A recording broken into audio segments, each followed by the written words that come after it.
We are very glad and honored to have Her Grace Prabhupada Priya Prabhu to give us a special extended presentation for our Sunday Feast program today. And it starts in 2 minutes. I don't think we ever had this type of an extended presentation previously. So thank you for coming and giving us a class here. So this presentation will be focused on Srimati Radharani so that we are prepared for Radha-Krsna, which is on Wednesday, September the 11th. Prabhupada Priya Mataji, she has been serving as a full-time devotee in ISKCON for 32 years. And in her time, she has distributed hundreds and thousands of Srila Prabhupada's books. And she has spent 19 years serving in the holy dhams of Vrindavan and Mayapur. She has raised 2 Krishna conscious children and helped many other devotees become devotees. She is currently a Vanaprastha, serving as the zonal supervisor for our area and for the entire Texas as well. And she is the educational director for the Krishna House in Dallas. She's a very, very accomplished scholar. So let's give her a very, very warm and big applause for the class. Thank you. Hare Krishna.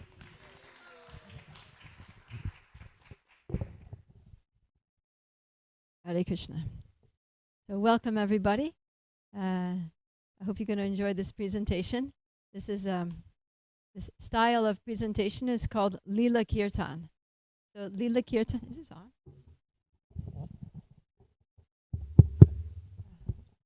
It's quiet. Maybe you can turn up the volume. Hare Krishna. This style of presentation is called Lila Kirtan. So Lila means pastimes, the Lord's pastimes, so transcendental activities, and Kirtan means chanting. So it's going to be a mixture of singing, chanting, a particular song that we're going to sing that'll be on the screen there. Even if you don't know it, you can follow along. And in between singing, then I'll narrate some pastimes. And this is Radha Lila Kirtan because Radhastami is coming up. So the topic here is Srimati Radharani, her glories, her pastimes, her glorious pastimes. And so the song that we're going to sing is it's called Radhe Jaya Jaya Madhava Dayite. The official name is Radhika Stava. And it's written by Srila Rupa Goswami, who's one of our main acharyas. Srila Prabhupada said that we are Rupanugas. We're followers of Rupa Goswami. And Rupa Goswami has written many important books that we study, like Bhakti Rasamrita Sindhu, which Srila Prabhupada translated into Nectar of Devotion, and Sri Upadeshamrita, which Prabhupada translated into Nectar of Instruction. So these are some of our foundational literatures for Gaudiya Vaishnavas. And they're part of the Bhakti Shastri course. So Rupa Goswami is very, very important to us. He's a very, very important teacher in our line.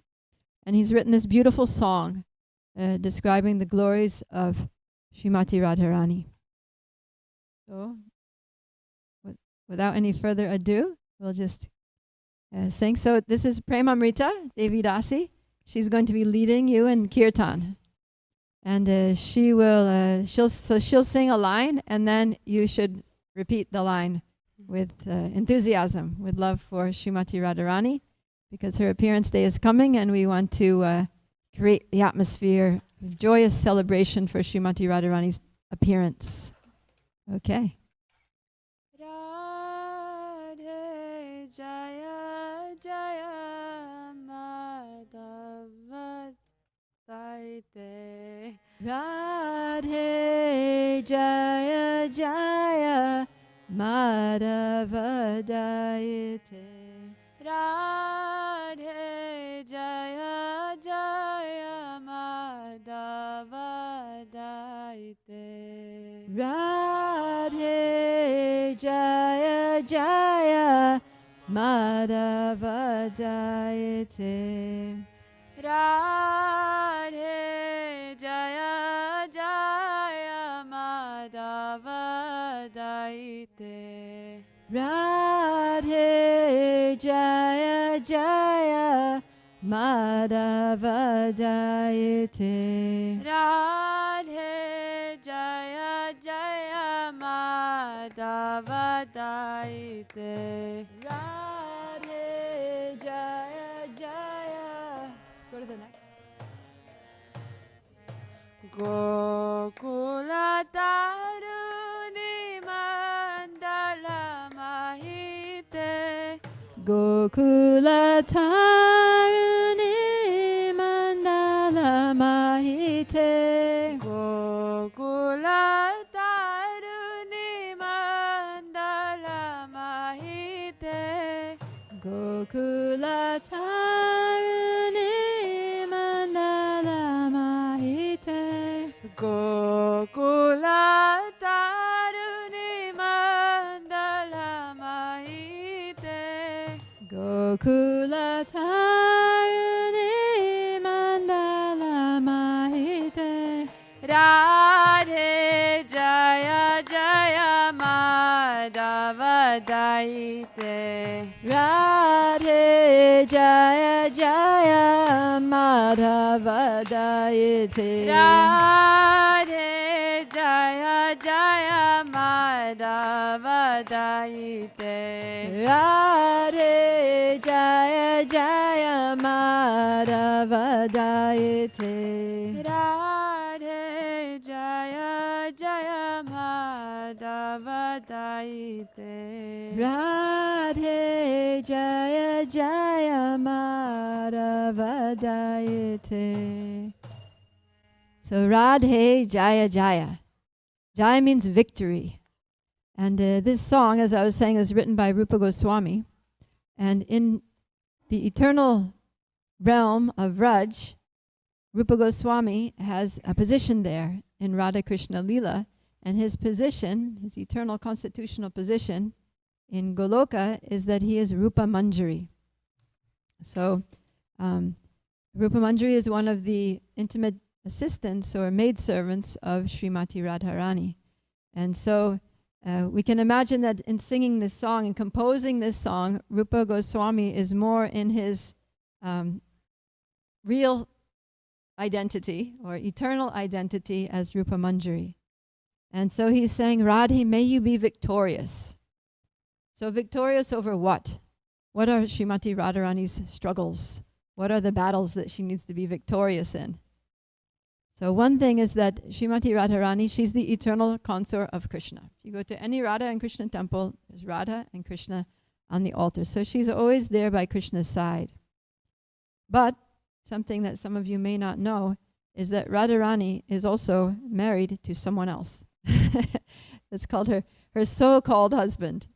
That she lives in a place called Yavat in Vraj, and she's married to a cowherd man named Abhimanyu. So, of course, we know that Abhimanyu is an expansion of Krishna. But Abhimanyu doesn't know that. And most of the Vrajvasis don't know that. We know that because we hear from the acharyas about the tattva, about the philosophical explanations of all of these relationships. But in Vrindavan, that's not something that they're aware of. So Abhimanyu is thinking that Radharani is my wife. And Abhimanyu's mother, Jatila, is thinking that Radharani is my daughter-in-law. And Abhimanyu's sister, Kutila, is thinking that Radharani is my sister-in-law. And of course, the mother-in-law doesn't want the daughter-in-law to be having any kind of relationships with any other man except her son. So Jatila and Kutila are always trying to stop Radharani from looking out the window when Krishna's passing through, from engaging in any kind of conversation that has anything to do with Krishna. What to speak of leaving the house and going out into the forest of Vrindavan to meet Krishna. So they're trying to stop those things at every turn. And at the same time, Radharani's friends are always trying to arrange Radharani's meetings with Krishna, because they want Radharani to be happy and they want Krishna to be happy, and they know that Krishna is happiest when he's with Srimati Radharani. So they don't care about all these social formalities. They just care about Krishna's happiness, which is dependent on Radha's happiness, and both of them are happiest when they are together. So, and actually this whole social dynamic is arranged just to increase the pleasure of Radha and Krishna. Because if there weren't obstacles, then it wouldn't be so dramatic. It wouldn't be challenging, and it wouldn't be so pleasurable. So actually Kutila and Jatila, in all of the ways that they try to put obstacles in the path of Radha's meeting with Krishna, it just gives more and more pleasure to the relationship, right? It's like the forbidden fruit that Radharani's forbidden by Jatila to go meet Krishna, and so it becomes more interesting. And Krishna's forbidden to meet with Srimati Radharani, and so he has to always strategize and come up with these plans and schemes and tricks and pretexts to go and to meet Radharani, or her friends need to come up with these different ways by which Radharani can escape from the scrutiny of her mother-in-law and go to meet Krishna. So, and Rupa Goswami, as Rupa Maneri, he's very much a part of all of these activities, all of these schemes and plans and strategies. So he's part of the intelligentsia behind Radharani's meetings with Krishna. And so he's hoping that the plans are going to work. He's hoping that they're going to be able to escape from home and get out there and somehow or other meet Krishna. So in this song, when Rupa Goswami is saying, Radhe, Jaya, Jaya, he's saying, Radharani, you can do it. You can overcome the obstacles. And here we're saying Radhe. So Radhe means it's calling out, because Radharani's name is Radha. But he's not saying Radha, because he's not talking about Radha. He's talking to her. So he's saying Radhe, he's addressing her. Radhe, Jaya, Jaya. Oh, Radharani, may you be victorious. You can do it. You can overcome the obstacles of Kutila and Jatila and achieve victory in meeting Krishna. Radhe Jaya Jaya Madhava Dayite.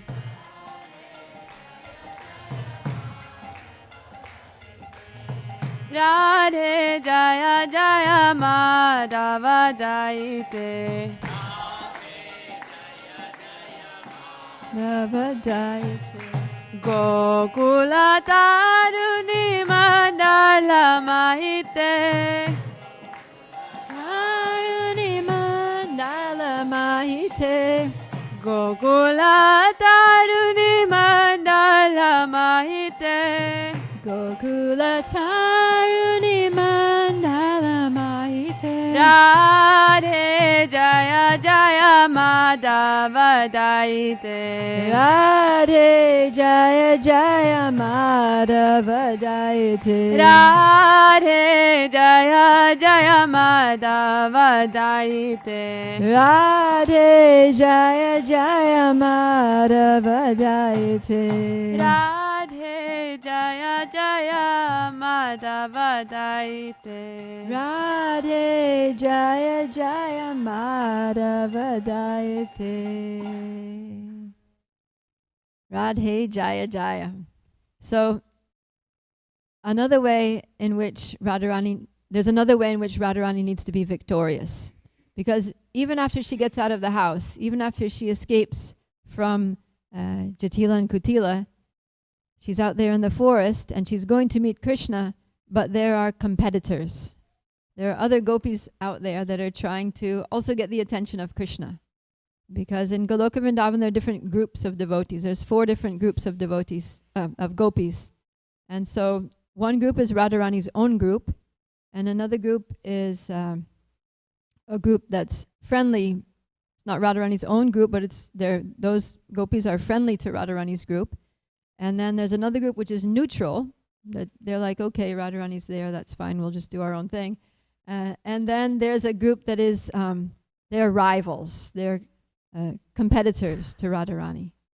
So these competitors are very strong competitors because they're headed by Chandravali, who is actually Radharani's sister, and she's very beautiful as well, and she's very charming.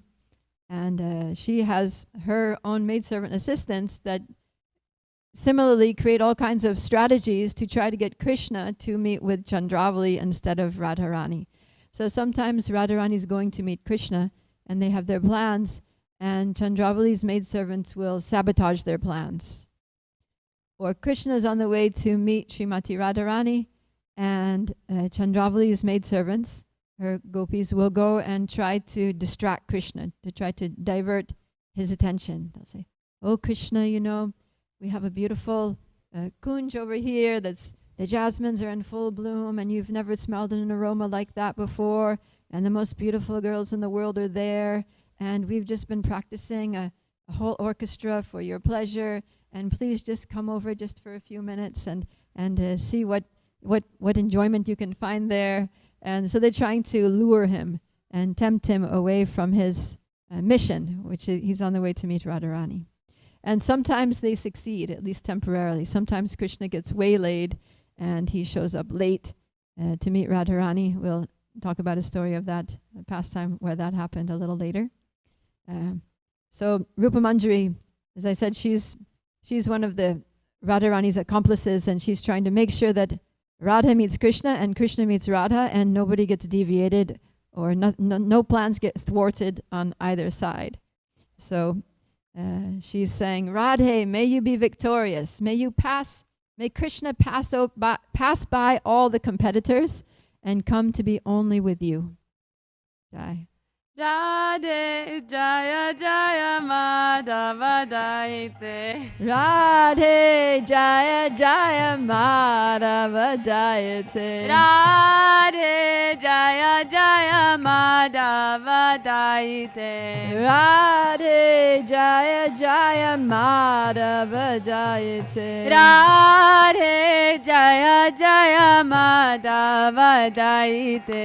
Radhe Jaya Jaya Madhava Dayite. Radhe Jaya Jaya Madhava Dayite. Radhe Jaya Jaya Madhava Dayite. Gokula Taruni Mandala Mahite. Gokula Taruni Mandala Mahite.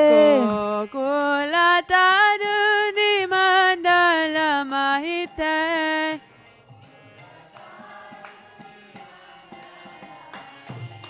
Radhe Jaya Jaya Madhava Dayite.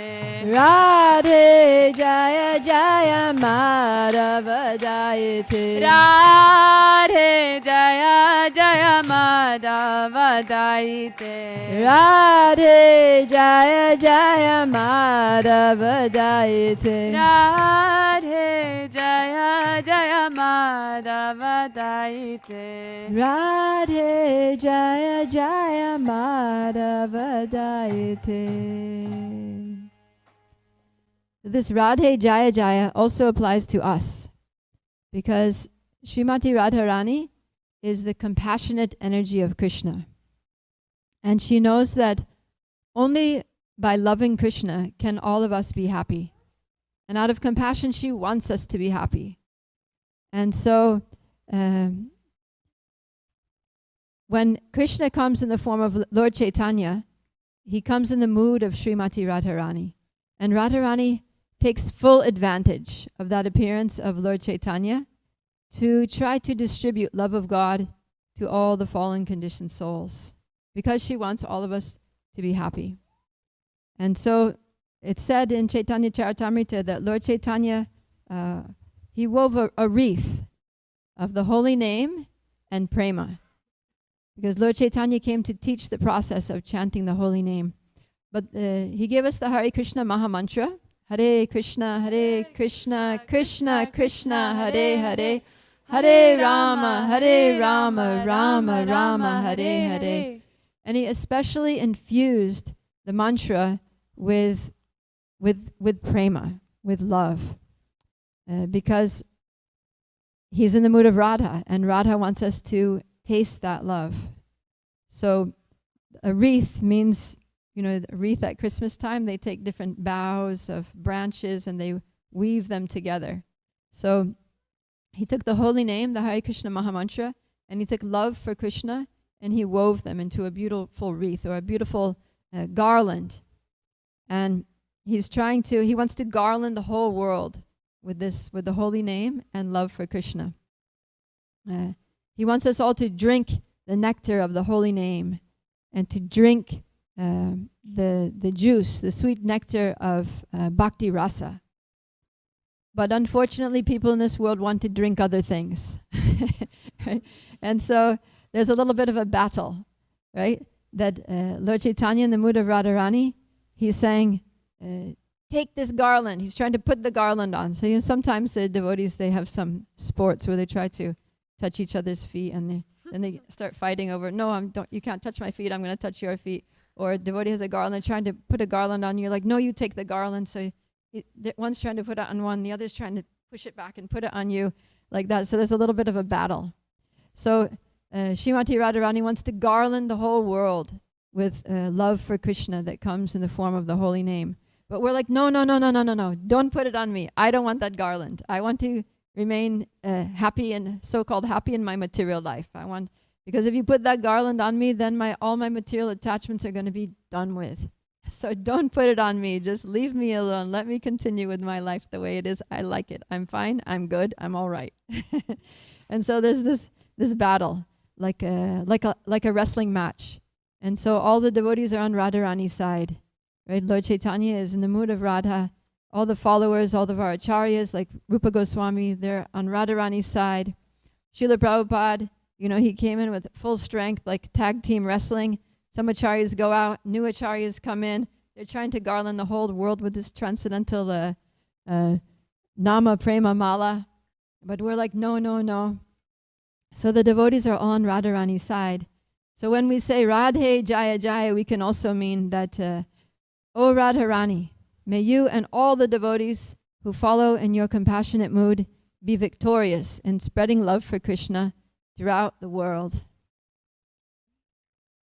Radhe Jaya Jaya Madhava Dayite.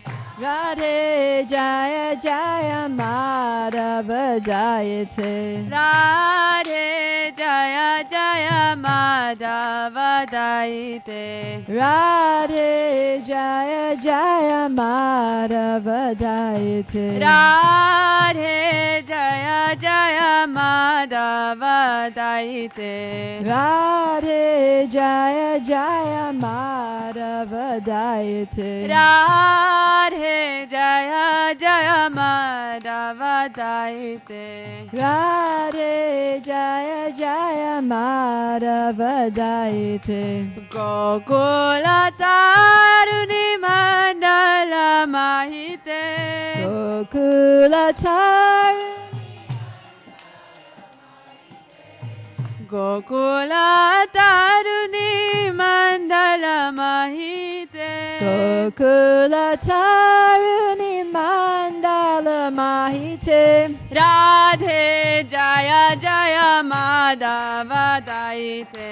Radhe Jaya Jaya Madhava Dayite. Radhe Jaya Jaya Madhava Dayite. Radhe Jaya Jaya Madhava Dayite. Radhe Jaya Jaya Madhava Dayite. Radhe Jaya Jaya Madhava Dayite. Radhe Jaya Jaya Madhava Dayite. Radhe Jaya Jaya Madhava Dayite. So now we're going to talk about Madhava Dayite. Madhava Dayite. So Dayita means lover or wife. It specifically means one who has given her heart. So Radharani is the person who has fully, completely, absolutely given her heart to Krishna. But Rupa Goswami is not saying Krishna Dayite, he's saying Madhava Dayite. So why does he choose this particular name, Madhava? Whenever there's a particular name used, it's always significant. So actually there are 3 different meanings of the name Madhava that we can look at. Probably more meanings, but I'll talk about 3 different meanings of Madhava in this context. So one meaning is the meaning that we usually think of is that Madhava is the husband of the goddess of fortune. So if Radharani is Madhava Dayite, that means she's the wife or lover, let's say the wife of the husband of the goddess of fortune. So if she's the wife of the husband of the goddess of fortune, that means she is the goddess of fortune, right? Because she's the wife of the husband of the goddess of fortune. So he is her husband, and that means she must be the goddess of fortune. So actually that's the case, that Radharani is the source of all the goddesses of fortune. Like in Brahma Samhita it says, Lakshmi Sahasras Satasam Brahma Sevyamanu, that in Goloka Krishna is served by hundreds and thousands of Lakshmis, or goddesses of fortune, or gopis, and that Radharani is the Adi Shakti. She is the chief of all these Lakshmis, of all the expansions of Lakshmis, all the gopi expansions, all the Lakshmi expansions, they all come from Radharani. Radharani is the fountainhead of all Shaktis. Just like Krishna is the fountainhead of all incarnations of Vishnu, all Vishnu Tattva incarnations come from Krishna. So all the feminine counterparts of all the Vishnu incarnations, they all come from Srimati Radharani. And then Srimati Radharani is not only the original, but she's also the best, because she loves Krishna the most and she pleases Krishna the most. She's actually the personification of Krishna's Hladini Shakti, or pleasure-giving potency. So her whole existence is just all about giving pleasure to Krishna. So no one can love Radharani or Madhava, no one can love Krishna, Madhava, better than Srimati Radharani, and therefore she's called Madhava Dayite. So another name of Madhava means the springtime season. And in the Bhagavad Gita, Krishna says that of seasons, I am the flower-bearing spring. So this is why Krishna likes the spring, is because so many flowers come into bloom in the spring season. And so Srimati Radharani, she's also described in many ways as being like a flower. Right? Her eyes are like lotus flowers. Her lips are like lotus flowers. Her cheeks are pinkish like lotus flowers. And her hands are delicate like lotus flowers. Her feet are also like lotus petals. And so in so many ways, Radharani reminds Krishna of flowers, and flowers remind Krishna of Radharani. And so springtime is the season of flowers, and it's also the season of Srimati Radharani. And here in Dallas on Radhastami, we do a big flower abhishek. We do a pushpa abhishek, in which we shower Radha Kalachandji with so many flowers. I'm sure many of you have taken part in that beautiful ceremony. So Radharani is very much associated with flowers, and because spring is the time of flowers, then Radharani is called Madhava Dayita. And spring is also the season of love, which brings us to the next meaning of Madhava, which means one who enjoys the Madhurya Rasa. The Madhurya Rasa is the conjugal, the mellow, or the relationship of conjugal love, and like a romantic relationship. And so because Radharani is Madhava Dayite, she's the one who gives her heart to Krishna in the Madhurya Rasa, in Rasa Lila. So actually she's the life of the Rasa Lila. She's the heart and soul of the Rasa Lila. And if it wasn't for Srimati Radharani, there would be no Rasa Lila. So the conjugal rasa finds its perfection in Srimati Radharani. So therefore, she's called Madhava Dayita. So Rupa Goswami, he's saying, "Oh Srimati Radharani, oh you who give life to the Madhurya Lila, oh you who are like the most beautiful fragrant flower of the whole spring season, oh you from whom all the goddesses of fortune emanate and yet you remain the best, may you be victorious." Radhe Jaya Jaya Madhava Dayite. Radhe Jaya Jaya Madhava Dayite. Radhe Jaya Jaya Madhava Dayite.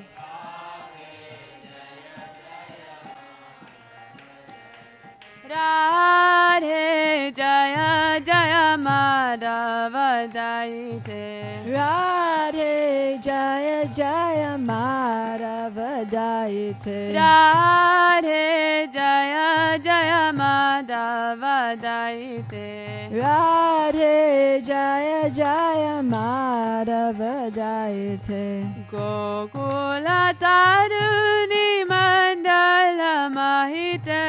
Gokula Taruni Mandala Mahite. Gokula Taruni Mandala Mahite. Gokula Taruni Mandala Mahite. Gokula Taruni Mandala Mahite. Gokula Taruni Mandala Mahite. Gokula Taruni Mandala Mahite. Gokula Taruni Mandala Mahite. Gokula Taruni Mandala Mahite. So Taruni means a young girl. A girl who is no longer a little girl, but not yet a woman, who's just in the beginning of youth or the prime of adolescence. So that is Taruni. And of all the Tarunis in Gokul, which there are a lot of young girls in Gokul, so that's the Gokula Tarunis. Out of all these Gokula Tarunis, the whole circle of youthful girls. So just imagine all these girls are sitting, like you can see here, they're sitting in something that's vaguely like a circle. And the circle is very beautiful. You know, sometimes when a festival is coming, we'll make like a rangoli, and it'll be a mandala, like a mandala rangoli, and it's very beautiful, right? It's very beautifully decorated with different designs, and it's very attractive. So this Gokula Taruni mandala, this mandala, or a circle of young girls at the pinnacle of their youthful beauty, is there around Srimati Radharani. And so Radharani is a part of that mandala, but she is Gokula Taruni mandala Mahita. Mahita means the greatest, right? Maha means great. So Mahite means you're calling out, oh, greatest of all of the Gokula Taruni mandala. That's Srimati Radharani.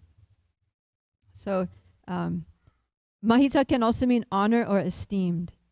So why is Radharani considered by everyone in Gokul to be the greatest?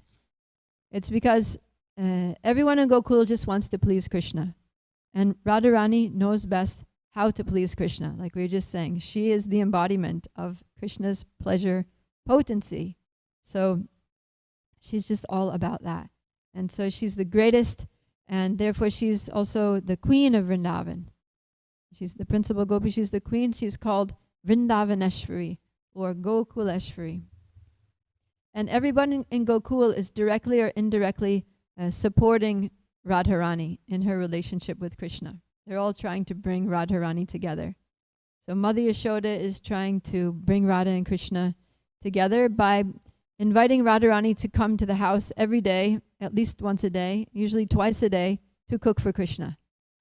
Because when Radharani was a small girl, one day Durvasa Muni, this powerful sage, came to her home. And so her mother, Kirtida, she engaged little Radharani in serving Durvasa Muni, bringing him water, bringing him his plate of prasadam, and just taking care of him. And Durvasa Muni was so pleased with Radharani's sweetness and her submissive behavior and her patience and all of her good qualities that he blessed her. He said, Radharani, may whatever you cook taste like nectar, and that anybody who eats what you cook will never become ill. They'll never be afflicted with any kind of disease. So this was a wonderful benediction, especially for a small girl. And everybody in Vraj got to know about this benediction. And so when it got to Mother Yashoda, she thought, wow, that's amazing. Mother Yashoda is always thinking about Krishna and how to make sure that Krishna is healthy and happy that he's well, that no harm comes to him. So when she heard that there's this girl who cooks food that if you eat it, you'll never get any disease, she thought, I need this girl to cook for my Krishna. So she goes over to the palace of King Vrishabhanu and Mother Kirtida, and she says, you know, I'd really like for your Radharani to come every day to my house in the morning and cook Krishna's breakfast. Is that all right? Can we arrange that? So Kirtida says, yes, that's fine. Just send someone. So every morning Yashoda would send someone to go and get Radharani and bring her over to Nandagaon, to the house of Nandaraj and Mother Yashoda to cook for Krishna. So that was happening. And even after, the amazing thing is that even after Radharani's marriage to Abhimanyu, this continued going on. This was like an unbreakable tradition that Radharani had to cook for Krishna. Of course, Nandaraj is, you know, he's Nanda Maharaj. He's like the king of all the cowherd men. So because he's the king and Krishna is the king of Vrindavan's son, then, you know, they all need to kind of do what he says anyway. So even after Radharani's marriage, then Mother Yashoda would send someone over to Javat, which is where she living at her husband's house, and bring Radharani to cook breakfast for Krishna. So that would go on every day. So Mother Yashoda is very instrumental in bringing Radha and Krishna together. And she secretly approves of their relationship. And then even the cowherd boys. So Krishna, there are all different kinds of cowherd boys. There's some cowherd boys that are more like servants to Krishna, and there's some cowherd boys that are just straight, you know, friends. They play games together, they sport, they wrestle. And then there are other friends that are very, very intimate friends that they help Krishna in his loving conjugal rasa with Srimati Radharani. So those are the boys like Subal and Madhumangal.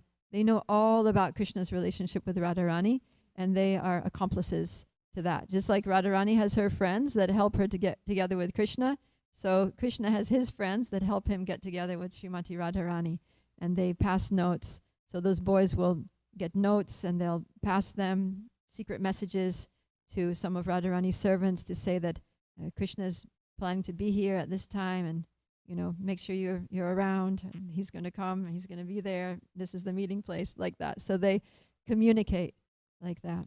So in that way, the cowherd boys are also scheming to get Radha and Krishna together.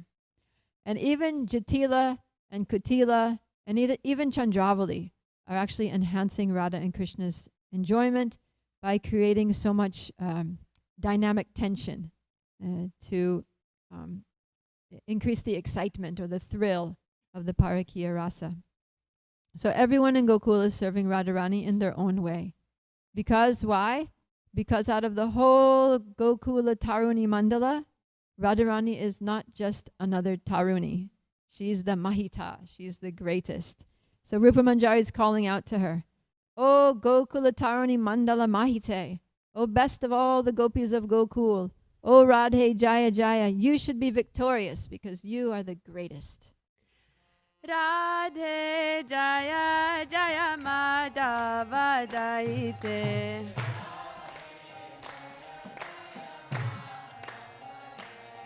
Radhe Jaya Jaya Madhava Dayite.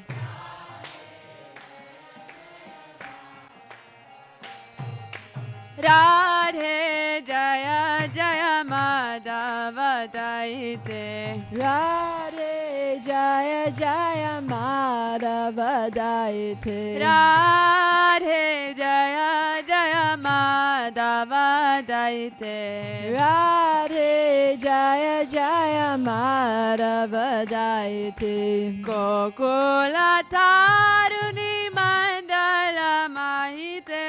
Gokula Taruni Mandala Mahite. Gokula Taruni Mandala Mahite.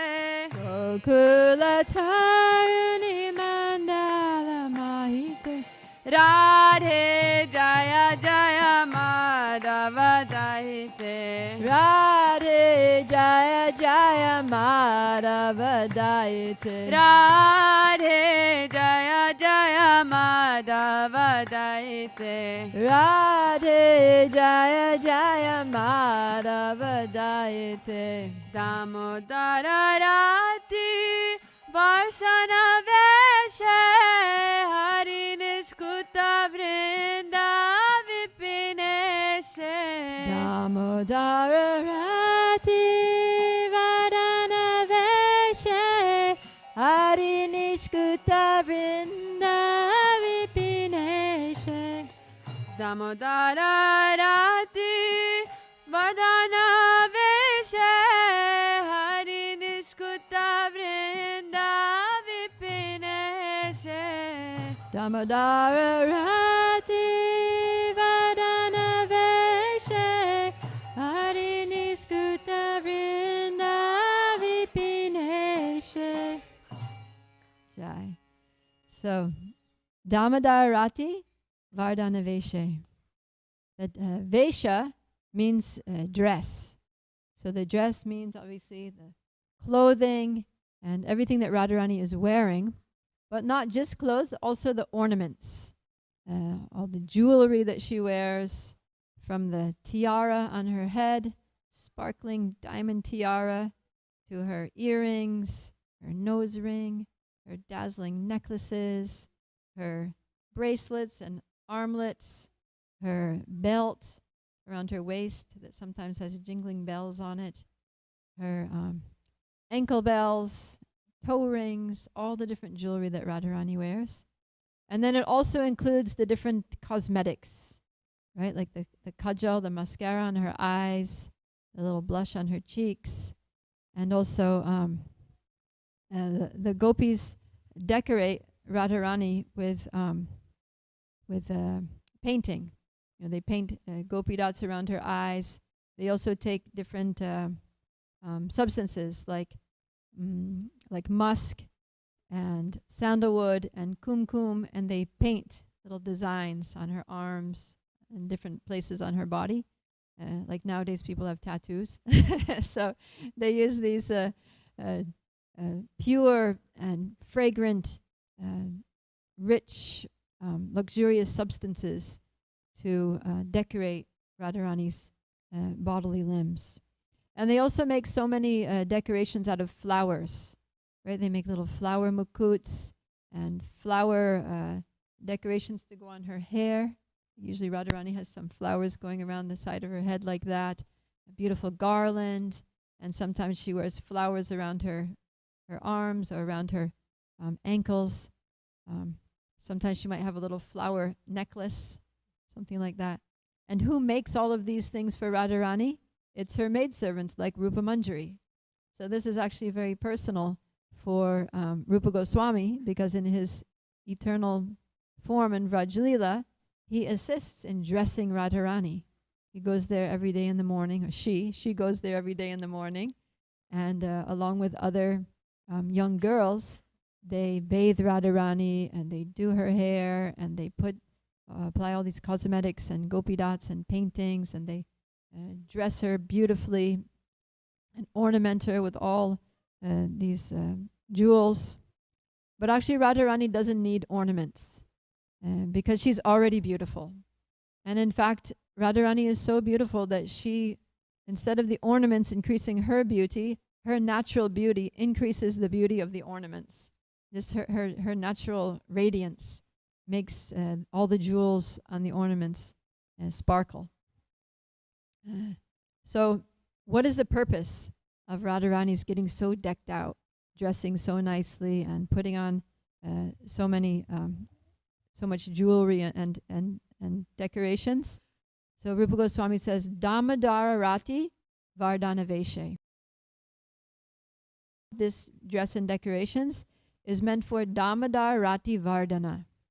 So Vardhana means increasing. And Damodar Rati means the affection or love or attraction. So it's all meant just to increase the love of Damodar or Krishna. So we were talking about how it's significant that Krishna is called Madhava in the previous line. So why is he called Damodar here? This seems especially intriguing because, it almost seems like a little bit of what we call rasabas, right? Contradictory moods. Because Damodar is a baby. He's baby Krishna who, he's stealing butter in the house of Mother Yashoda, and he breaks the pot of butter and he makes a big mess, and he's feeding that butter to the monkeys. And then Mother Yashoda sees him doing that and she gets angry. She says, Krishna, I spent all morning churning that butter and you just came and spilled it all over the floor, and I've got this big mess to clean up. So, and baby Krishna is very naughty.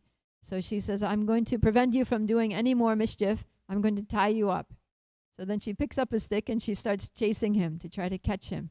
And he's running and running, and she's chasing and she's struggling, and the flowers are falling out of her hair, and her hair is falling out of its braid, and her she's perspiring, and she's getting tired. She's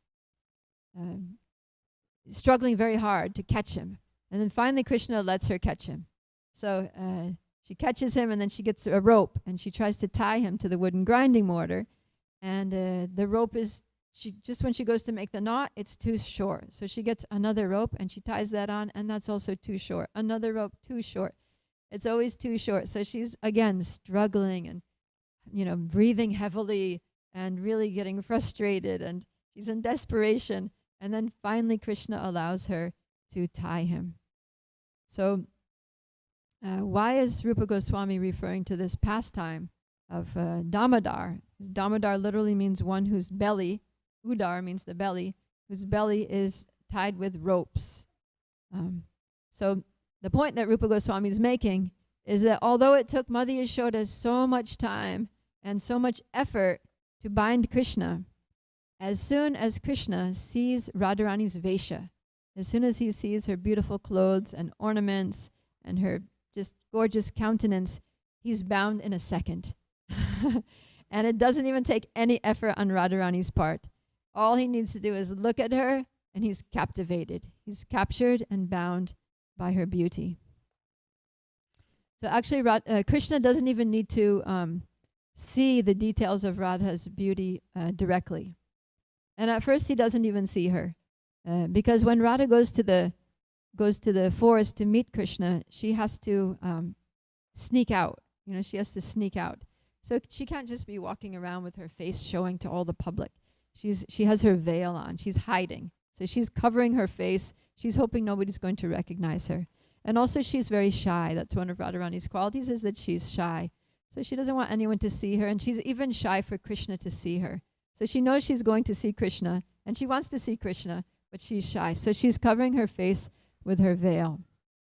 And so at first, when Krishna sees Radharani coming from a distance, he doesn't see all the flowers in her hair, and he doesn't see the decorations. But what he sees is the bees. They're these bumblebees of Vraj that are always flying around. And they're smelling the flowers in Radharani's hair, and they're smelling the flowers in Radharani's garland, and they're smelling Radharani herself, who is fragrant like a flower, and they're buzzing all around her.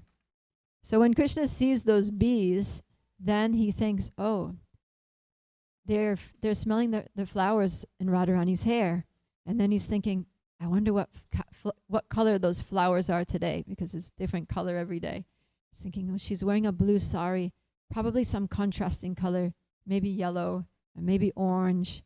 And those flowers are also going to contrast with the blue in her eyes. And then he starts thinking about her eyes, which are also like lotus petals. And her eyes are always full of tears, like just about to drip tears out of happiness when she sees Krishna, or out of the intensity of love for Krishna. So just seeing the bees, he's having this whole spurti, this whole vision of Srimati Radharani's beautiful hair and her lotus face. And then he's smelling the fragrances of all of those substances, the sandalwood, the musk, the kumkum that she's decorated with.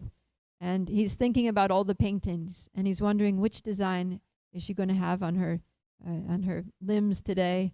And then he starts thinking about all the limbs, Radharani's bodily limbs, and how they're so radiant, her golden complexion, and how her golden fair complexion contrasts with the dark musk that's painted on it. And when the gopis paint Radharani with those designs, every single stroke is intentional. Every design that they make has something to do with the way Radharani's feeling that day, with the pastime that's about to unfold, the specific pastime that she's going to have with Krishna that day. So Krishna is meditating, what is it going to be today? And how am I going to interpret, what am I going to see there in those designs? And how am I going to interpret to understand what's going to happen here? And how is that going to accentuate our pastimes? And he hears the ankle bells that are also part of her Vesha that she's been decorated with. And when he hears the ankle bells, then he envisions Radharani's lotus feet and how beautiful and how delicate they are, and how each one of her toenails is like a little moon, like a full moon that's radiant. And he remembers all the times when he put his head at those feet, when he put his own head at her lotus feet to try to pacify her when she's upset with him, when he's begging for her forgiveness and her mercy to not reject him. Because Radharani has this contrary nature that sometimes, she gets angry with Krishna and she'll sulk and she'll refuse to see him. So Krishna is just, he's smiling and his heart is laughing to think of Radharani's contrary nature and the way she deals with him, and how much he loves this contrary nature, and how it makes him so happy. So, and then what to speak when he actually sees Radharani. This is just smelling and hearing and seeing the bumblebees around her. So what to speak when she removes the veil and she shows her beauty in all of its glory. Then his love increases unlimitedly.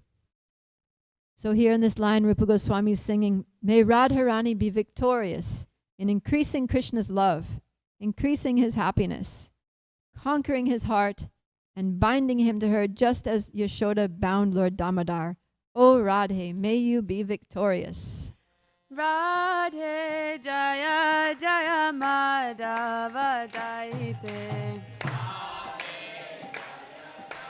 Madhava Dayite. Radhe Jaya Jaya Madhava Dayite. Radhe Jaya Jaya Madhava Dayite. Radhe Jaya Jaya Madhava Dayite. Jaya Jaya Madhava Dayite. Radhe Jaya Jaya Madhava Dayite.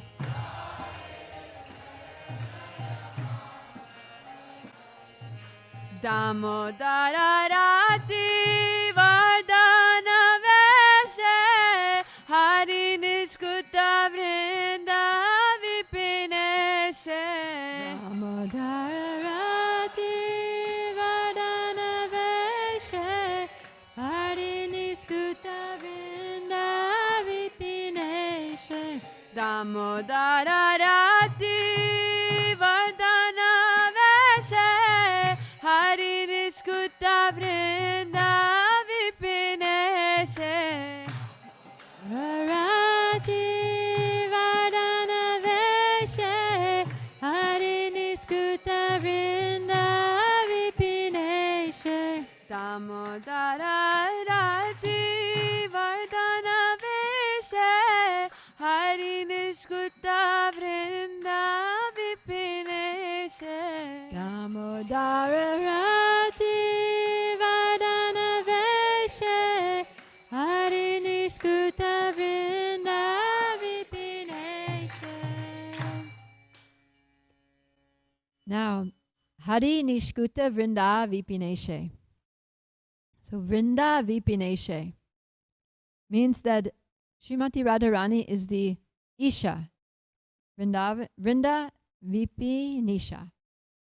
She's the Isha of the Vrinda Vipina. What is Vrinda Vipina?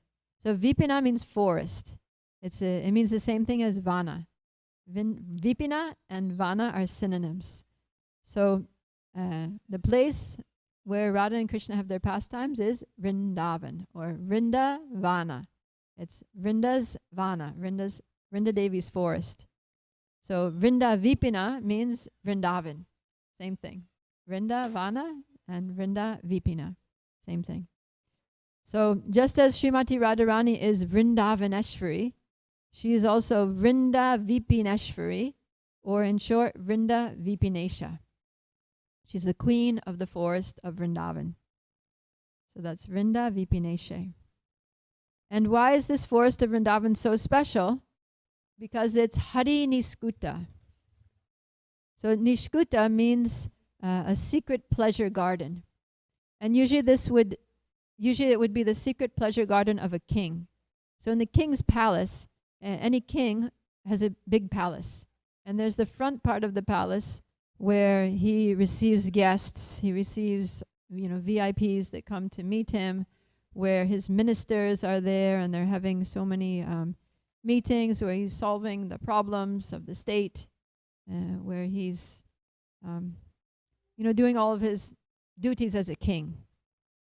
But then there's the back part of the palace where the queens live and where the sons and daughters of the queen and king live. And that's the more private, that's the private part of the palace, right? Where the ministers and dignitaries and government officials and politicians, they don't go to that part.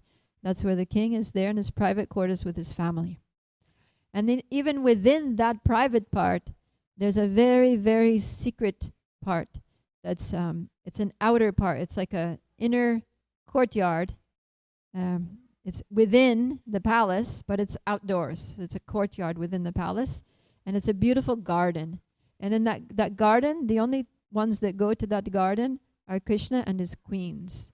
So when Krishna wants to relax with his queens, when he wants to enjoy some sweet amorous pastimes, when the king wants to enjoy sweet amorous pastimes with his queens, they go to the Nishkuta. That's the place where they go. But Krishna is not a king, at least not in Braj, and he doesn't have a palace. So Krishna's other name is Hadi. So we're talking about Hadi Nishkuta. So what is this Hadi Nishkuta? If he doesn't have he's not a king and he doesn't have a palace, then what is his Nishkuta? So the Hadi Nishkuta is the secret pleasure groves hidden away in the Vrinda Vipina, in the forests of Vrindavan. So in the forests of Vrindavan, there are so many different secret pleasure gardens or groves that in Sanskrit they're called kunjas, right? Like in the morning we sing the class Jaya Radha Madhava Kunja Bihari. So Krishna enjoys himself in these kunjas, which are Hari's Nishkutas, which are the secret pleasure gardens. And so it's a very, in the middle of the forest, it's a place where there's many trees. And the trees are not these tall trees with all the branches that go up, or, like palm trees that don't have many branches at all. But they're these shorter trees that have branches that hang down, right? Like weeping willows, kind of like branches that hang down. And then when there's a bunch of those trees together, then it creates like a wall. It creates like a kind of like a dense hedge effect that nobody can see inside there. And sometimes even to make these nishkutas even more private, then the gopis will take vines. They'll take flowering vines like malati vines that have these, the malati vine. It's like a tree, but it grows like a vine. It'll grow right up the side of the building. Sometimes in India they'll put some wire and the malati will grow up. And they have these beautiful little delicate pink and white flowers that are very, very fragrant. So sometimes they'll get the malati vine and they'll get the branches of the trees, these tree branches that are hanging down, and they'll weave them together like that. They'll weave the branches are hanging down and the vine is here and they're weaving together like that. So it makes like a fortress. It makes like a very dense fence effect. It becomes very private that you can't see what's going on in there. And so that's the Hadi Nishkuta. And they also decorate it. Inside there, they decorate. They hang so many garlands, different decorations, like flower balls. And sometimes they'll leave like a little opening in the ceiling for the moonlight to come in at night. And then the moonlight reflects off the different jewels that are hanging there and the different flowers, especially the white flower petals that they'll put there during the nighttime. And it lights up the kunja with moonlight that disperses all throughout it. So this is the Hadi Nishkuta. And Hadi, another meaning of Hadi is who takes away or steals away. So Radha and Krishna steal away to the forest, to these kunjas, to the Hadi Niskuta, this secret garden place in the forest, and there they share their most intimate pastimes. So in those pleasure groves, sometimes there are battles of love that take place between Radha and Krishna. Like sometimes Radharani will steal Krishna's flute, and then she'll hide it. And when Krishna thinks she has it, then she'll pass it to another one secretively.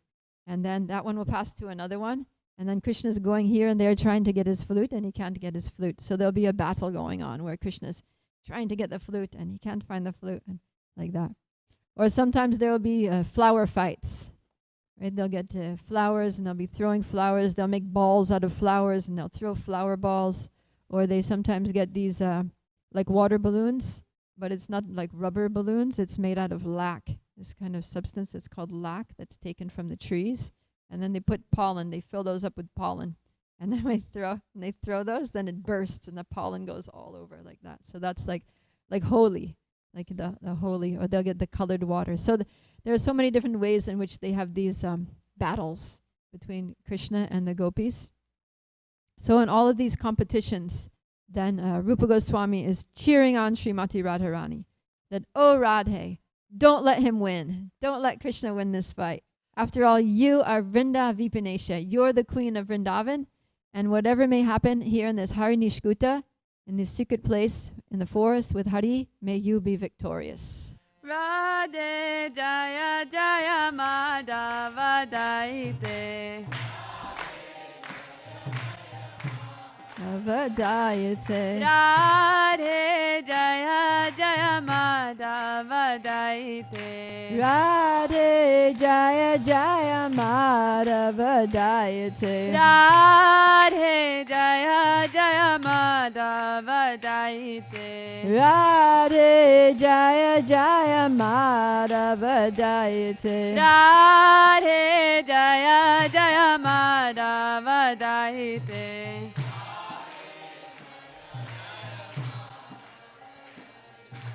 Vrishabhanu Dadi Navashashi Leke Lalita Saki Gunaramita Vishake. Vrishabhanu Dadi Navashashi Leke Lalita Saki Gunaramita Vishake. Vrishabhanu Dadi Navashashi Leke Lalita Saki Gunaramita Vishake.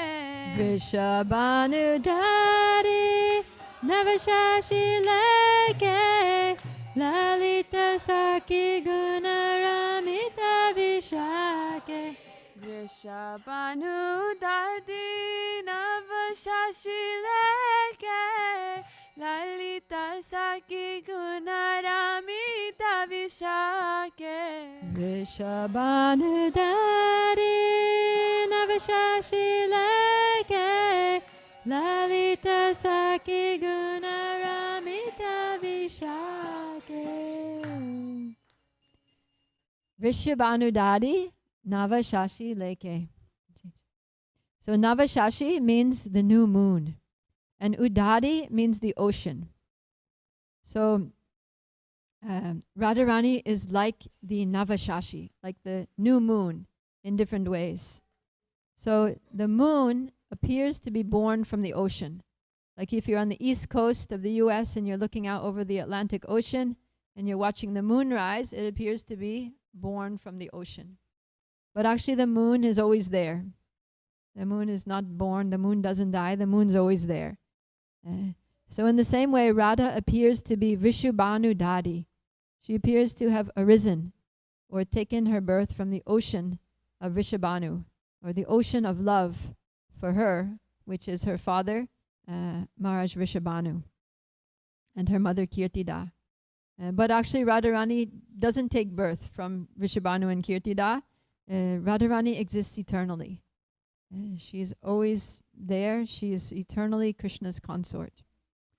And similarly, the new moon is waxing, right? So with every day, the new moon is growing. It's becoming a little thicker. It's going from a new moon, eventually it becomes a half moon, and then it becomes a full moon.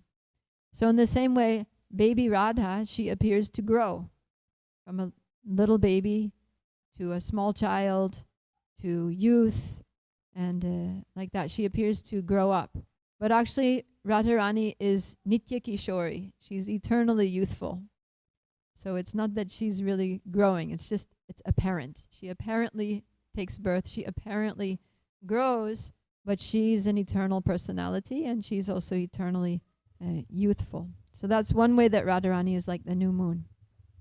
And another way is that in the Bhagavad Gita, Krishna talks about the moon and how the moon sustains this whole world. And the way that the moon sustains us is that it gives the juice of life to all vegetation.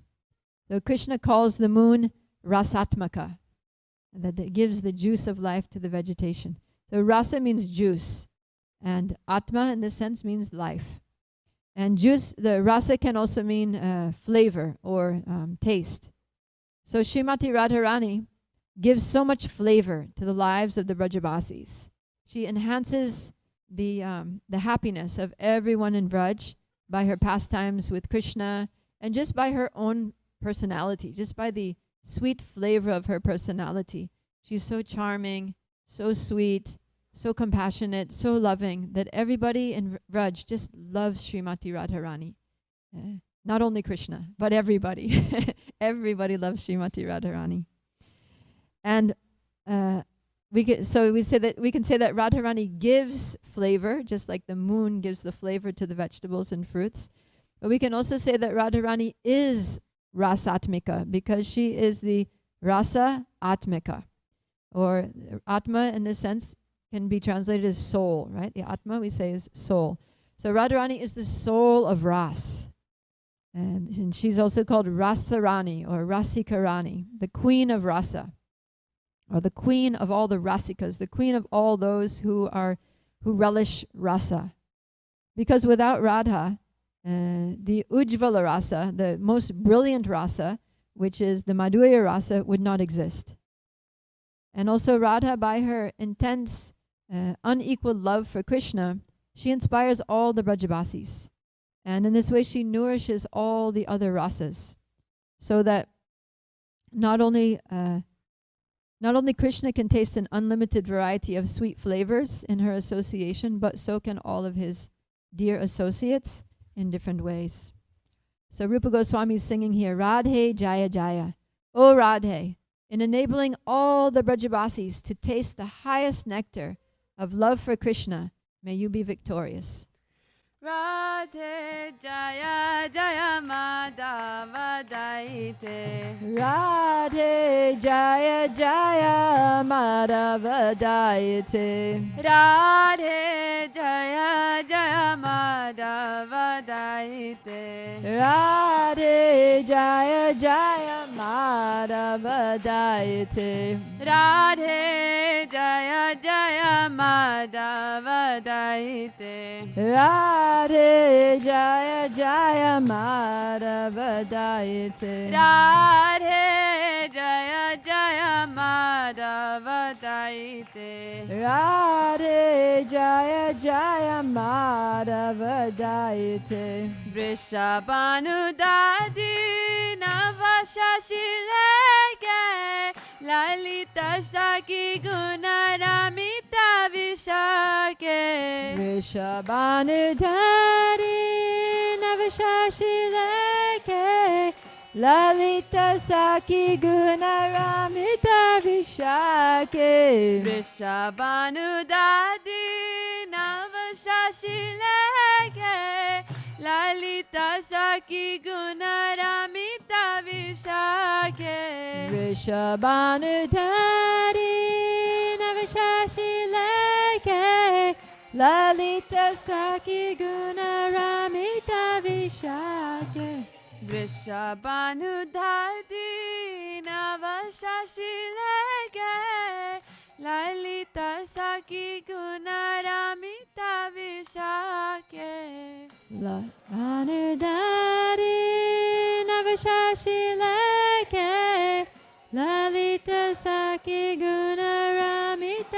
Vishake. Jai. So Lalita Saki Guna Ramita Vishake. Lalita Saki means Lalita's friend. So Radharani is Lalita's best friend. And Guna Ramita Vishake. Guna means qualities, and Ramita means to make happy.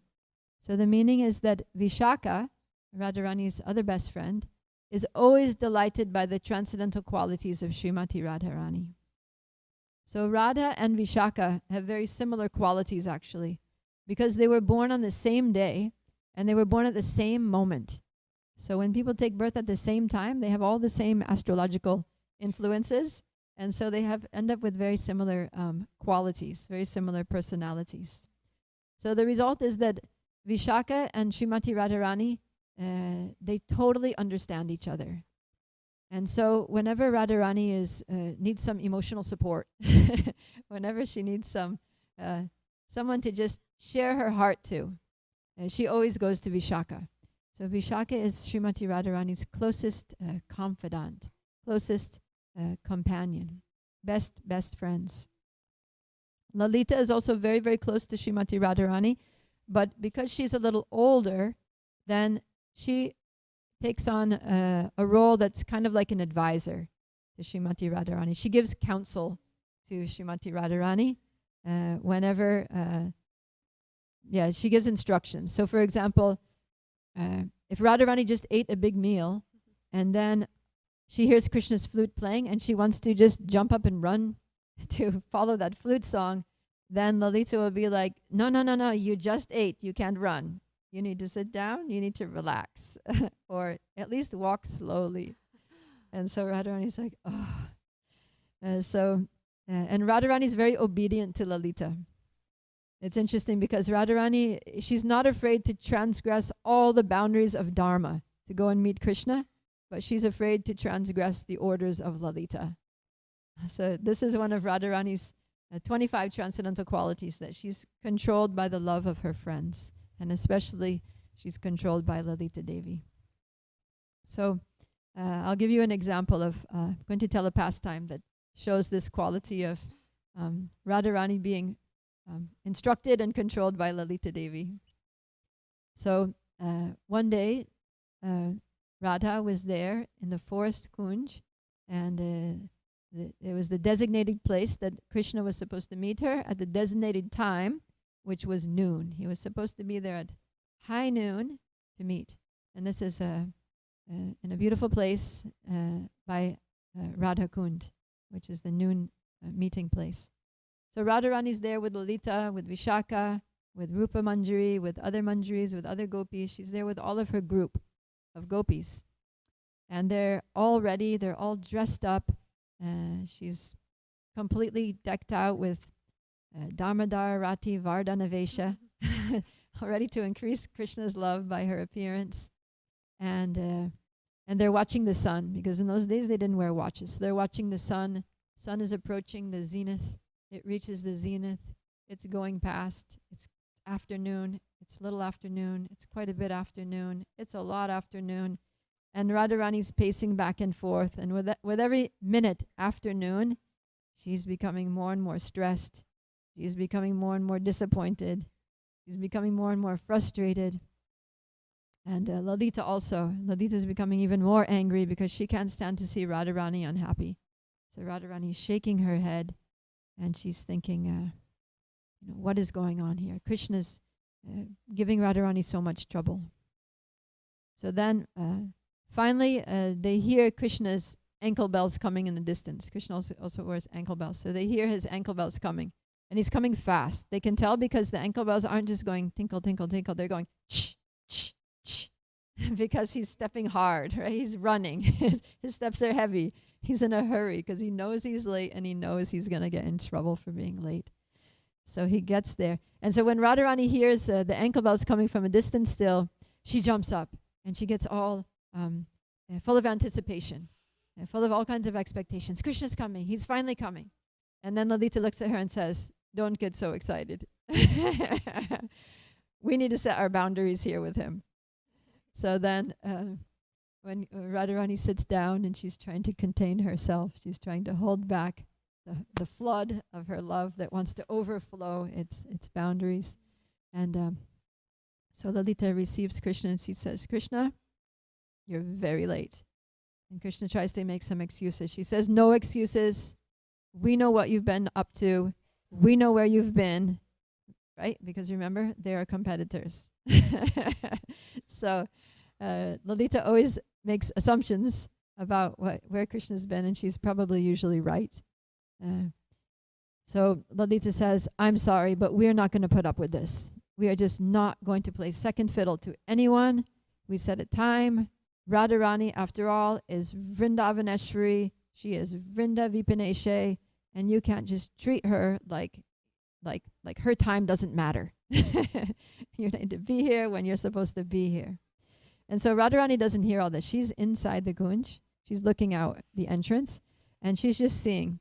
She's seeing Lalita, doing this, and she's seeing Lalita doing this, and she's seeing Krishna doing this, and she's seeing Lalita doing this, and then finally she's seeing Lalita doing this, pointing to the road, like, get out of here. And then she's seeing Krishna doing this and turning his back and walking away. And so Radharani's heart is just sinking and sinking and sinking more. And Krishna also, his heart is just totally sunk already.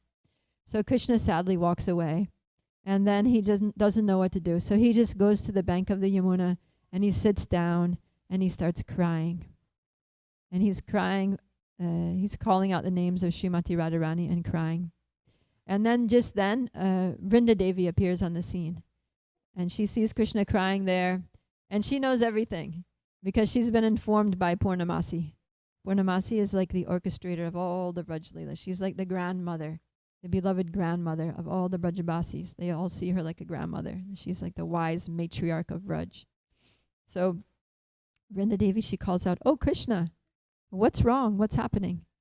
And then Krishna looks at her and she says, "Actually, I know." And he says, "You know?" She said, "Yes, I know everything. Grandmother Purnamasi told me all the details." And so Krishna knows that Purnamasi knows. Somehow she knows. She has her spies. She has her ways of knowing. So Vrinda Devi says, "Yeah, I know. And I also know what to do. She also told me what to do to solve this problem." So Krishna says, "Oh?" And she says, "Yes, I can help you."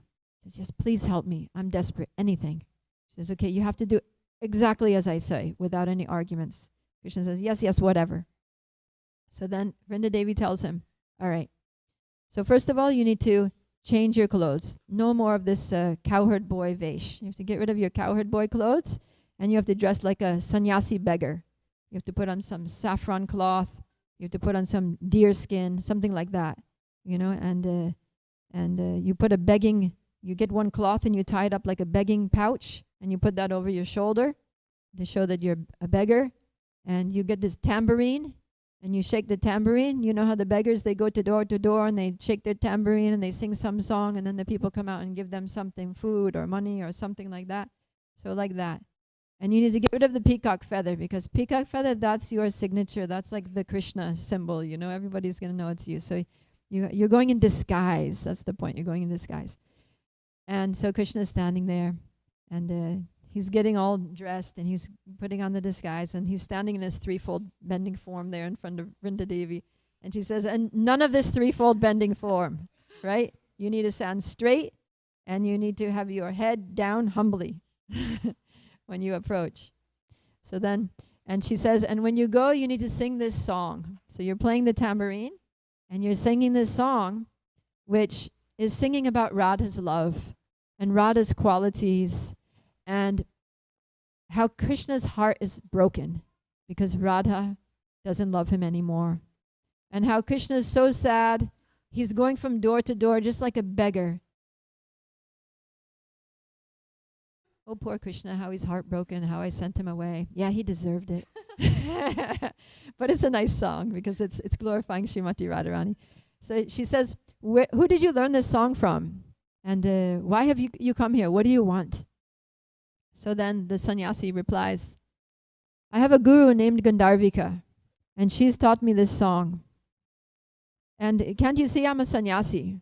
Sannyasi means I don't want anything. I don't want anything from this world. But I've heard you have a friend here who's very distressed and who's so sad that she's almost dying. And I happen to know how to calculate people's fortunes. I'm a great fortune teller. So if you just let me see her, then I can tell you her fate. So Lalita, she looks at the sannyasi and she says, he looks kind of sweet. He looks like a pure soul. So she leads him into the kunj where Srimati Radharani is sitting. And then Vishaka is there also. So she says, oh, Maharaj, I heard you were singing some nice song. I didn't hear very well, though, because you were outside. I was inside here with Radharani. Can you please play it again? So he's in the presence of Srimati Radharani, and he's singing this song about Radha's love and how Krishna got sent away and how Krishna's heartbroken, begging for her love. And so he's singing now, because he's with Radha, he's singing it with so much feeling that his eyes are welling up with tears. And Radha's hearing this sad song, and her eyes are also getting full of tears. Her heart is also melting, but nobody can see that because her face is covered. Because as soon as Lalita told her that a male person was coming into the kunj, she quickly covered herself. So then the sannyasi says, you know, the way that I tell someone's fate is by looking at the lines on the forehead of the person. So she's going to have to take her veil off. And so when Vishaka hears that, she's quite surprised because she never heard of this way of telling someone's fortune. And she says, she looks at him a little scrutinizingly, and she says, I'm sorry, but that's not going to be possible. Our friend never looks at the face of any male person in this world. She's very, very strict about that. She's very chaste. So then the sannyasi, he says, can't you see I'm a sannyasi? You know, I have no desires. I've given up everything to come here to Vrindavan to just worship Radha and Krishna. And, you know, I don't care about any woman in this world. I am not going to be at all agitated by seeing your friend's face. There's no danger from me. So then Lalita says, And then she takes Radharani's hand and she says, look, why don't you read her palm? You know, that's what most fortune tellers do. Just read the lines on her palm and then tell her fortune. So then the sannyasi, he says, I'm sorry, but I'm a renunciant. There's no way that I can touch a woman's hand. The only way that I can tell her fortune is by looking at the lines on her head, and if you won't allow me to see them, then I'll have to be going. So then Lalita, she's very intrigued by this sannyasi, and there's something very charming about him. So finally she relents, and she reluctantly removes the veil from Srimati Radharani's face, and immediately Radha and Krishna's eyes meet. And Radha's eyes, which were already teared up from hearing the song, now they become so full of love for Krishna and full of this intense desire to be with him. And then those eyes, which are laden with tears of love for Krishna, they meet Krishna's eyes, which are also filled with love for Radha and intense desire to be with her. And immediately the sannyasi form disappears, and there's Krishna. He can't hold, the intensity of his emotion becomes so strong that he can't maintain the disguise anymore in his original form of Krishna, with his dark complexion, with his peacock feather, with his flute, in his threefold bending form. He's standing there with his long, curly, lush, luxurious hair, and all of Radha's sulkiness and all of her anger and her disappointment disappear, and they're replaced with ecstatic bliss. So in this way, we can see how Lalita's sternness, which sometimes seems to frustrate Radharani, actually always opens up the possibility for the most wonderful pastimes to take place between Radha and Krishna. And that's why Radharani always trusts Lalita's judgment, even if initially it doesn't seem good for her. She always trusts her, and she always obeys her orders. And Lalita, even though she sometimes appears to act in adverse ways, is just to enhance. So Radharani considers Lalita her most dear well-wisher, and therefore she's known as Lalita Saki, the friend of Lalita. So Rupa Goswami knows that these two friends, Lalita and Vishaka, are Radharani's most intimate, most beloved Sakis, and he wants to please Radharani by glorifying her in relationship to her dear friends. So he says, "O Radhe, O friend of Lalita, O you who always give happiness to Vishaka, may you be victorious." Radhe Jaya Jaya Madhava Dayite.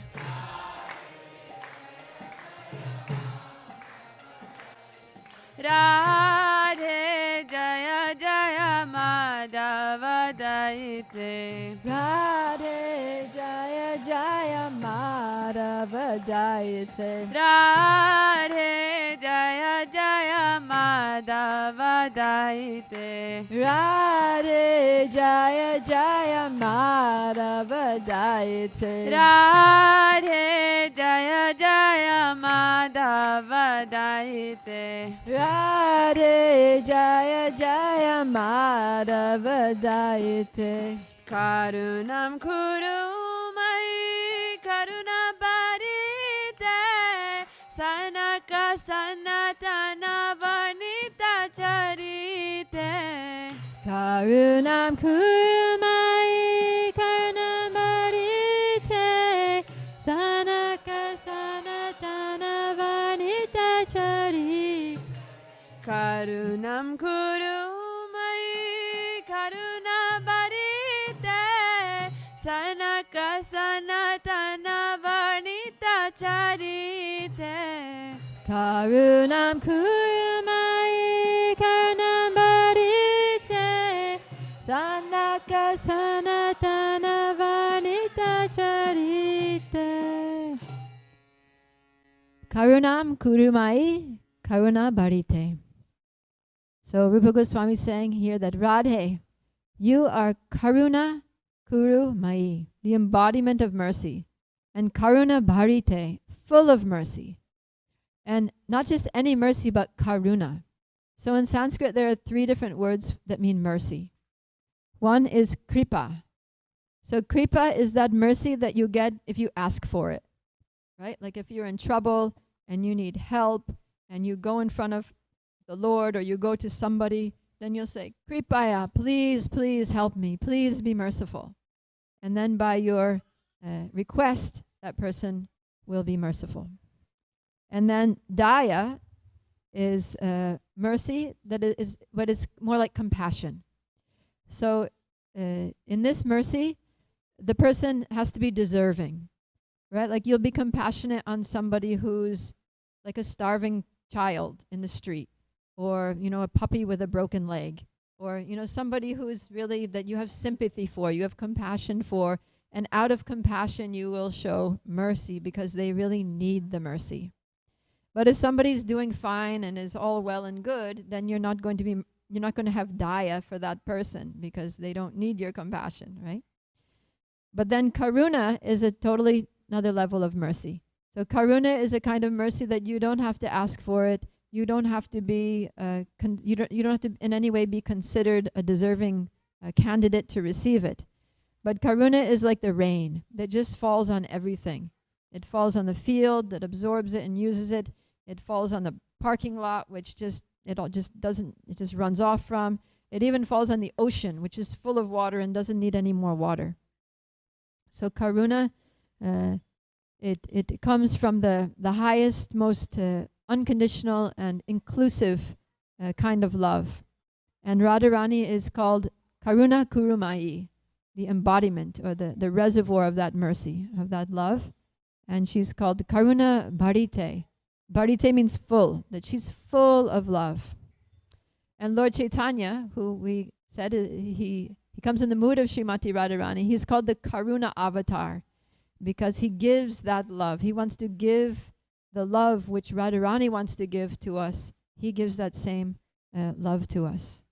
So we take shelter of Srimati Radharani. And even though we may be completely unqualified, it doesn't matter with Radharani. If we skip Radharani and we go straight to Krishna, being so unqualified as we are, Krishna may look at us and say, Looks like this one needs a few more lifetimes in this material world to get purified.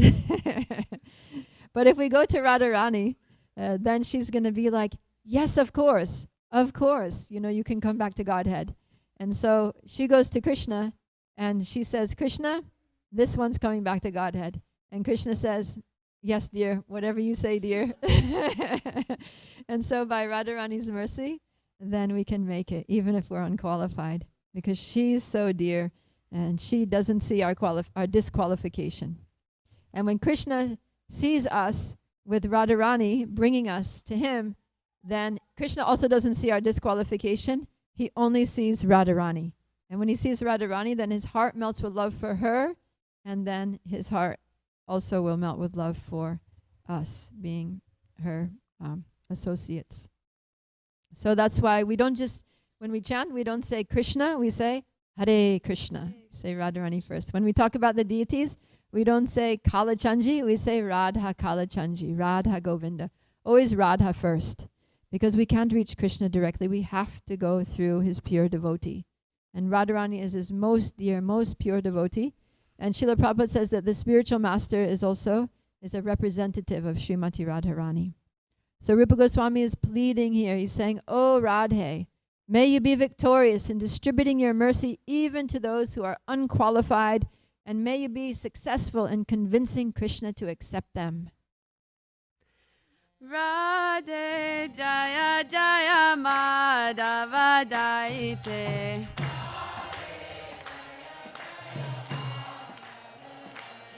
Radhe Jaya Jaya Radhe Jaya Jaya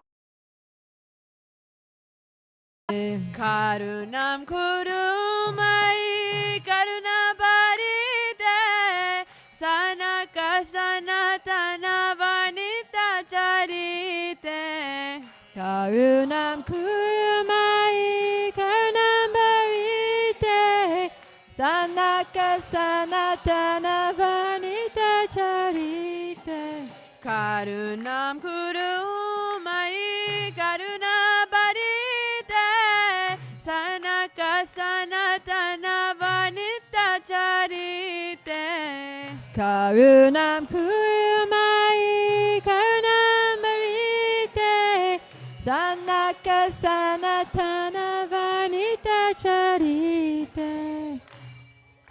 So the last line of this song, Sanaka Sanatana Varnita Charite. This line speaks to how pure Srimati Radharani is and how pure her relationship with Krishna is. Because we've been talking about how Radha and her friends make all kinds of schemes to trick her in-laws and sneak away to the forest to meet with Krishna at noon and sometimes in the middle of the night, and how Radha and Krishna have these intimate loving pastimes in the Hadi Nisha, the secret pleasure groves of Vraj forest. And Rupa Goswami is saying that despite what this may look like, because it kind of looks a little immoral, right? That a married woman is sneaking off with Krishna in the middle of the night. So he's saying that despite what this may appear to be, there's actually not a single tinge or any mundane emotion in the hearts of either Radha or Krishna. And what is the proof of that? The proof is that Sanaka and Sanatan, two of the four Kumaras, these four Kumaras are these eternal Naishtiki brahmacharis, that they always sing of her character. Varnita Charite. Varnita means to praise, and Charita means the behavior or the activities, the character. So these four Kumaras are renowned brahmacharis. In fact, they're so disinterested in anything that has to do with, romantic or conjugal relationships between men and women, that they, by their mystic potencies, they keep themselves eternally as 5-year-old boys, even though they're the oldest beings, the firstborn sons of Brahma at the time of creation. They're so old. But they always appear as 5-year-old boys because they never wanted to reach puberty. Because we all know what happens at puberty. All those attractions come out. Attraction to the opposite sex arises. And they're like, we don't want to deal with that. We don't want to feel that kind of feelings. We don't want to get married. We don't want to get entangled in family life. We just want to be pure Naishtiki brahmacharis. So they had no interest in any kind of romantic affairs. They wouldn't speak to a woman, they wouldn't look at a woman, and yet Sanaka Sanata Varnita Charite. They always take great pleasure in speaking about the qualities of Srimati Radharani and specifically her pastimes with Krishna. They glorify Radharani because in those pastimes there's no lust. Just like in their own minds, there's no lust. And Radha and Krishna's loving pastimes are so pure that just by hearing about them from the right source, one whose heart is full of lust actually gradually becomes free from lust. So Radha and Krishna's pastimes are so pure that they purify anyone who touches them. And so they're suitable even for the most strict brahmacharis. And these pastimes of Radha and Krishna cannot be conceived of within the material mind. They can't be compared to any love affairs in this world. They're totally transcendental. And they can be understood only on the transcendental platform. By the mercy of Lord Chaitanya, we've been given access to these pastimes by the process of chanting the holy names. And as we become purified by our sincere chanting, then gradually these pastimes become revealed, right? One by one, the name reveals itself, and then by continued chanting, the name reveals Krishna's transcendental form. By more chanting, the name reveals the qualities of Radha and Krishna. And then by continued chanting, the name reveals the transcendental pastimes of Krishna and his devotees headed by Radha. And then we can start to understand these things. We can never fully understand because we're so small, but we can get a little bit of glimmer, or at least a little bit of taste, and even that will melt our hearts with love. So we just have to go on chanting the Maha Mantra, chanting beautiful authorized bhajans like this one by Rupa Goswami that speak about the glories of Radharani. And then by the mercy of Srimati Radharani and her associates, all these things will be revealed in due course of time. So this will be another one of Radharani's victories. Radhe Jaya Jaya Madhava Dayite. Oh Radhe, you're so dear to Madhava because you're always thinking of his pleasure. To increase Krishna's pleasure, you desire that all the fallen souls in the world go back to Godhead, so they can participate once again in Krishna's pastimes and please Krishna by serving him in their own unique ways. May you be victorious in this mission of bringing all fallen souls back to the loving service of Krishna. The mission for which you came with Krishna as Lord Chaitanya, the mission for which you brought your manjaris like Rupa Manjari to this world to be Rupa Goswami and to teach us the process of devotional service and to teach us how to glorify you by singing about your qualities and pastimes in songs like this one. Radhe Jaya Jaya Madhava Dayite. Radhe Jaya Jaya Madhava Dayite. Radhe Jaya Jaya Madhava Dayite. Radhe Jaya Jaya Madhava Dayite. Gokula Taruni Mandala Mahite. Gokula Taruni Mandala Mahite. Gokula Taruni Mandala Mahite. Gokula Taruni Mandala Mahite. Hare Krishna, Hare Krishna, Krishna Krishna, Hare Hare, Hare Rama, Hare Rama, Rama Rama, Hare Hare, Hare Krishna, Hare Krishna, Krishna Krishna, Hare Hare, Hare Rama, Hare Rama, Rama Rama, Hare Hare. Srimati Radharani ki jai. So thank you all for your attention, and may you have the happiest Radhastami.